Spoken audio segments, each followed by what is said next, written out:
I'd lived on Willow Ridge for over a decade, enjoying the quiet life atop my hill with sprawling views of the valley below. My neighbors were friendly, my land was stable, and the only drama I faced was the occasional HOA newsletter. That all changed the day they decided to improve the road beside my property. The HOA had approved a project to widen and resurface the road, claiming it was for the safety and convenience of the community. But I knew their intentions weren't so simple. When I arrived one morning to inspect the work, I found heavy machinery and workers setting up for controlled dynamite blasts.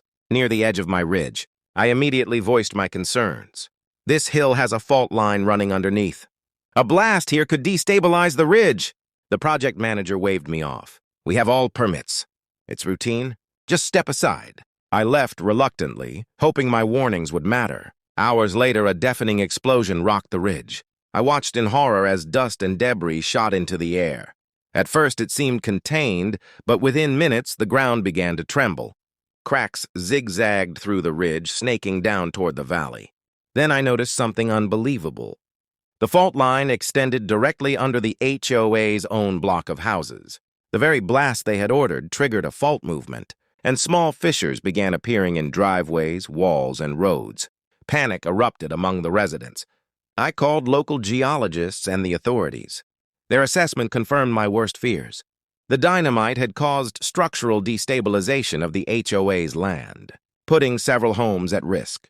When HOA board members arrived, pale-faced and frantic, I calmly pointed to the ridge. This is what I warned you about.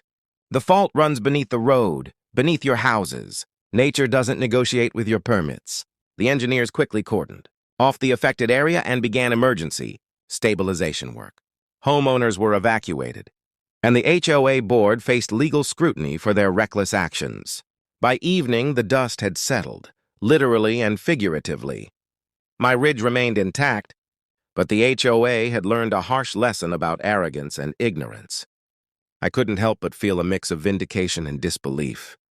Their own attempt to improve the neighborhood had backfired spectacularly. Sometimes power and permits aren't enough. Mother Nature, and a little foresight, always has the final word.